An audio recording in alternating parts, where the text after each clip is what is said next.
मैं डॉक्टर रीना मोड़ Anvi homeopathy clinic में आपका स्वागत करती हूँ। तो आज हम बात करेंगे विटामिन B12 के बारे में। विटामिन B12 की क्या क्या फंक्शनिंग होती है हमारी बॉडी में एंड इसके साइन एंड सिम्टम्स क्या क्या होते हैं एंड अगर इसकी डेफिशिएंसी हो जाए तो क्या क्या परेशानियों का सामना करना पड़ सकता है। तो इससे पहले अगर आप मेरे वीडियो को पहली बार देख रहे हैं तो वीडियो को लाइक कीजिए, चैनल को सब्सक्राइब कीजिए और नीचे दिए बेल आइकन को दबा दीजिए ताकि आगे आने वाली सारी वीडियोज़ के नोटिफिकेशन आपको टाइम टू टाइम मिलते रहिए। तो चलिए दोस्तों स्टार्ट करते हैं कि विटामिन B12 का साइंटिफिक नेम होता है कोबालमिन।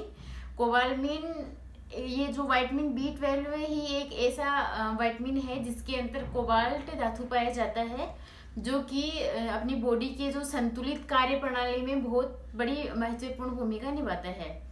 तो विटामिन बी की बहुत सारी जो होती हैं श्रेणी होती है लाइक B1, B2, B3, पर आज हम बात करेंगे सिर्फ विटामिन B12 के बारे में ही। तो विटामिन B12 एक वाटर सोल्यूबल विटामिन है। वाटर सोल्यूबल विटामिन और जो फैट सोल्यूबल विटामिन होता है उसमें ये डिफरेंस होता है कि जो फैट सोल्यूबल होते हैं उसको बॉडी के अपने जो शरीर के अंदर थोड़े दिन के लिए रिस्टोर कर सकते हैं, पर जो वाटर सोल्यूबल विटामिन्स होते हैं उसको हम रिस्टोर नहीं कर सकते।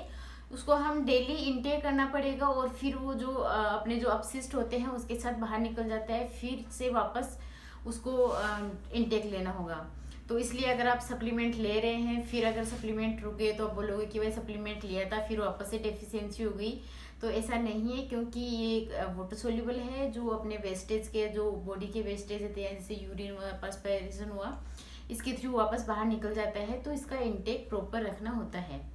इसके अलावा जो विटामिन B12 है इसके क्या क्या बहुत जो न्यूरॉन्स की संतुलित कार्य प्रणाली है उसमें बहुत बड़ी महत्वपूर्ण भूमिका होती है। इसकी जो सेंट्रल नर्वस सिस्टम है इसमें इसका बहुत बड़ा रोल होता है। एंड जो न्यूरॉन्स के ऊपर जो माइलिन शीथ होती है, जैसे कि न्यूरॉन्स है उसके ऊपर ये जो शीथ बनी हुई है जो रिफिल है इसके अंदर, वो उसको आप न्यूरॉन्स मान लीजिए एंड जो ये उसके ऊपर शीथ बनी हुई है वो माइलिन शीथ होती है। तो ये शीथ का जो फॉर्मेशन होता है वो मोस्टली विटामिन B12 की से ही होता है। पर अगर विटामिन B12 की डेफिशिएंसी हो जाती है तो इसकी जो फंक्शनिंग होती है, जो न्यूरॉन्स के जो संचार होते हैं वो एक स्थान से दूसरे स्थान पर पहुंचाने वाले उसमें कमी आ जाती है, इसलिए ये न्यूरॉन्स इम्पेयर्ड की इसमें हो जाती है डेफिशिएंसी। तो ये बहुत बड़ा इम्पोर्टेंट रोल प्ले करता है न्यूरॉन्स के फंक्शनिंग में। इसके अलावा जो रेड ब्लड सेल्स होती हैं उसका फॉर्मेशन में डेवलपमेंट में भी इसका बहुत बड़ी अहम भूमिका होती है। अगर विटामिन B12 की कमी हो जाती है तो जो रेड ब्लड सेल्स होती है उसका फॉर्मेशन भी कम हो जाता है। एंड इसके अलावा जो मेटाबॉलिज्म होती है हमारे शरीर की जो पाचन क्रिया होती है इसमें भी इसकी बहुत बड़ी महत्वपूर्ण भूमिका होती है। अब अगर जो विटामिन B12 है इसकी डेफिशिएंसी हो जाए तो क्या क्या अपने अंदर जो साइन एंड सिम्टम्स है वो देखने को मिलते हैं। तो सबसे पहले कि बहुत वीकनेस आ जाती है। इसके साइंस में जो सिम्टम्स होते हैं उसमें एक वीकनेस बहुत ज़्यादा आ जाती है। वीकनेस का मेन कारण देखा गया है कि अगर एनीमिक हो जाता है क्योंकि इसका blood anaemia red blood cells का जो फॉर्मेशन होता है वो कम हो जाता है जिसकी वजह से एनीमिया हो जाता है, और एनीमिया की वजह से जो ऑक्सीजनेटेड ब्लड है उसका जो संचार होता है वो कम हो जाता है, इसकी वजह से बहुत जल्दी थकान आ जाती है।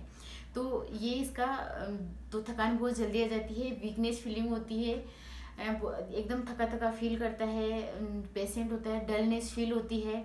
इसके अलावा अगर हम नेक्स्ट सिम्टम्स की बात करें तो हेडेक होने लग जाता है, बहुत जल्दी हेडेक हो जाता है क्योंकि जो न्यूरॉन्स का होता है डेवलपिंग फंक्शनिंग होती है वो थोड़ी डिस्टर्ब हो जाती है, इसलिए थोड़ी टायर्डनेस आ जाती है जो ब्रेन में।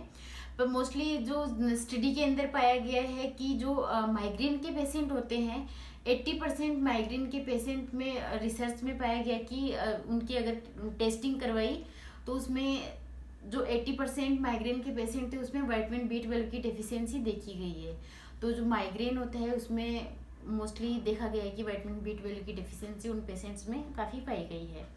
इसके अलावा अगर हम नेक्स्ट बात करें तो डिप्रेशन में आ जाता है पेशेंट, बहुत जल्दी डिप्रेशन वाले सिम्टम्स आ जाते हैं, एंजाइटी फीलिंग होती है, मूड स्विंग हो जाते हैं बार बार क्योंकि जो विटामिन B12 होता है जो सेंट्रल नर्वस सिस्टम होता है उसकी प्रॉपर फंक्शनिंग करता है, जो फंक्शनिंग डिस्टर्ब हो जाती है उसकी वजह से जल्दी जल्दी मूड स्विंग होते हैं एंड धीरे धीरे डिप्रेशन में आ जाता है, फिर एंजाइटी या टेंशन फीलिंग होती है। इसके अलावा गैस्ट्रोइंटेस्टाइनल सिस्टम में भी इसकी बहुत महत्वपूर्ण भूमिका होती है। तो इससे ब्लोटिंग होती है, गैस्ट्रिक इश्यू होने लग जाता है, खट्टी खट्टी डकारें आने लग जाती हैं। तो ये सब सिम्टम्स भी विटामिन B12 की डेफिशिएंसी वाले पेशेंट्स में देखे गए हैं। इसके अलावा अगर हम नेक्स्ट बात करें तो जो डिफ़िकल्टी कंसंट्रेशन, जो यादाश्त, जिसको अपन यादाश्त बोल सकते हैं, यादाश्त में भी थोड़ी कमी आ जाती है। एंड जो मेंटल इम्पेयर्ड होता है, जैसे कोई बात बोलते बोलते ही भूल गया, तो ये वाले सिम्टम्स भी विटामिन B12 की डेफिशिएंसी वाले पेशेंट्स में देखे गए हैं। एक अगर जो ओल्ड एज के पेशेंट हैं मोस्टली, उसमें देखा गया है कि अगर विटामिन B12 की डेफिशिएंसी है तो उनकी जो चलने की जो लड़खड़ाहट, जो उनका जो जिग मोशन होने लग जाता है, उनको बॉडी बैलेंस नहीं बना पाती। तो ये सिम्टम्स मोस्टली ओल्ड एज में देखे गए हैं। इसके अलावा बात करें तो माउथ अल्सर हो जाते हैं, क्योंकि जो गैस्ट्रिक सिम्टम्स हैं वो भी डिस्टर्ब हो जाते हैं, जिससे फ्रीक्वेंटली माउथ अल्सर होने लग जाते हैं, वो काफ़ी पेनफुल होते हैं। एंड जो अपनी टंग के जो सेंसेस हैं, वो टेस्ट बड, वो भी थोड़े क्लियर हो जाते हैं। तो टेस्ट बड के जो सेंसेस होते हैं वो भी कम होने लग जाते हैं। इसके अलावा बात करेगी, क्योंकि मैं अभी बोल रही थी कि भाई जो न्यूरॉन्स के फंक्शनिंग में बहुत बड़ी महत्वपूर्ण भूमिका होती है इसकी। तो जो अपने पैर एंड हाथ एंड पैर होते हैं उनमें टिंगलिंग सेंसेशन हो जाता है, क्योंकि जो न्यूरॉन्स का जो संचार प्रदर्ति है वो थोड़ी कम हो जाती है, जिसकी वजह से हाथों में और पैरों में से झंझनाहट से होने लग जाती है, टिंगलिंग सेंसेशन होने लग जाती है। तो ये भी विटामिन B12 की डेफिशिएंसी में वाले पेशेंट्स में देखा गया है। इसके अलावा मसल्स में क्रैम्प्स भी आने लग जाते हैं एंड जो विजन होती है वो भी थोड़ी ब्लर हो जाती है, थोड़ी धुंधला धुंधला दिखने लग जाता है।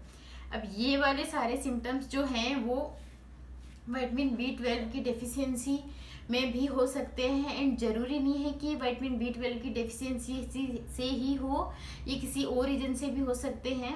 पर जो मेनली जो सिम्टम्स हैं जो मैं आपको बता रही हूँ वो ये हो सकते हैं विटामिन B12 की डेफिशिएंसी से।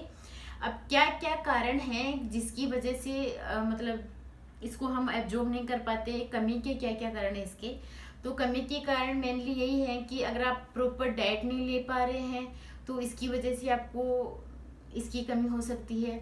इसके अलावा अगर आपने डाइट तो प्रॉपर ली है पर बॉडी का जो एब्जॉर्प्शन लेवल है वो थोड़ा कम हो गया है, या फिर कई बार कोई पेशेंट्स का जो आंत का ऑपरेशन हो जाता है उसमें भी ऑपरेशन में कुछ एलिमेंट्स ऐसे हट जाते हैं जो विटामिन B12 को एब्जॉर्ब करते हैं, तो उनमें कमी की वजह से भी एब्जॉर्ब नहीं हो पाता, इसकी वजह से भी इसकी कमी हो सकती है। एंड जो डायबिटिक पेशेंट है मोस्टली उनमें भी कई बार ऐसा होता है कि जो इसका जो एब्जॉर्प्शन होता है वो थोड़ा कम हो जाता है, इसकी वजह से ये इसकी डेफिशिएंसी हो सकती है। तो ये कुछ कमी के लक्षण हैं, कारण हैं जिसकी वजह से इसका कमी हो सकती है। एंड और भी बहुत सारे अदर रीजंस हो सकते हैं। तो अगर आप कैसे पता करें कि विटामिन B12 की डेफिशिएंसी है, तो आप किसी भी लेबोरेटरी में जाके अपना ब्लड टेस्ट करवाए और उसमें लेबोरेटरी वाले को बोलो कि मुझे B12 की टेस्टिंग करवानी है, तो उससे उस टेस्टिंग में पता चल जाएगा कि आपका ये जो कितना है विटामिन B12 है। अगर डेफिशिएंसी है तो फिर आपको सप्लीमेंट्स वगैरह लेने पड़ेंगे। एंड जो कौन कौन सी डाइट है जिसके अंदर हम विटामिन B12 को इंक्लूड कर सकते हैं, तो डाइट वाला वीडियो है जो नेक्स्ट वीडियो होगा अपना, वो विटामिन B12 की जो डाइट है वो मैं आपको बताऊंगी। तो नेक्स्ट वीडियो देखना बिल्कुल मत भूलना। इससे पहले वीडियो कैसा लगा ये ज़रूर बताइए। एंड अभी तक अगर चैनल को सब्सक्राइब नहीं किया है तो चैनल को सब्सक्राइब कर दीजिए।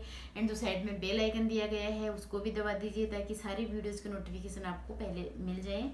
And thanks for watching video. धन्यवाद।